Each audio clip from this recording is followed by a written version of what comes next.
I might do a video in the future specifically on the Utah War because there's so many layers and facets that are so fascinating.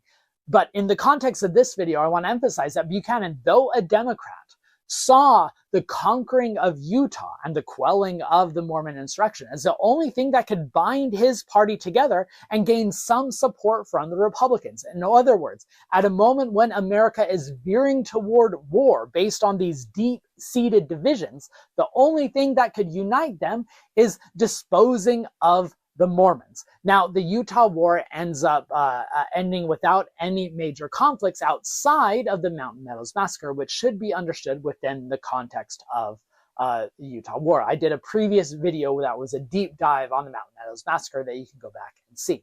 And then that brings us to the Civil War, the final major political moment I want to discuss in this video.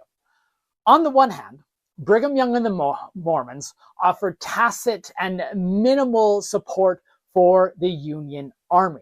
The first telegraph sent from the Utah Territory during the Civil War had Brigham Young telling Abraham Lincoln, remember, the first president of the Republican Party who was founded on the principle of destroying polygamy and slavery, Brigham Young tells Abraham Lincoln that Utah remains loyal to the Union.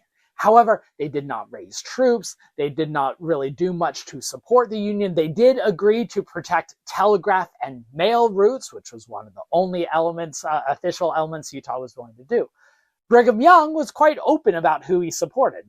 He would say, I support both the North and the South in their quest to destroy each other. In other words, they saw the Civil War as God's manifested destruction for the just reward for them killing Joseph Smith and persecuting the Mormons. The Republican Party, in turn, now that they no longer have the Southern Democrats who were arguing for state and popular sovereignty, were able to push forward with their agenda of creating a strong federal government. In 1862, they passed the Morrill Anti-Bigamy Act, the first federal legislation that directly targeted polygamy, though there were already common law practices that made polygamy illegal. So it is a bit of a stretch to say polygamy wasn't illegal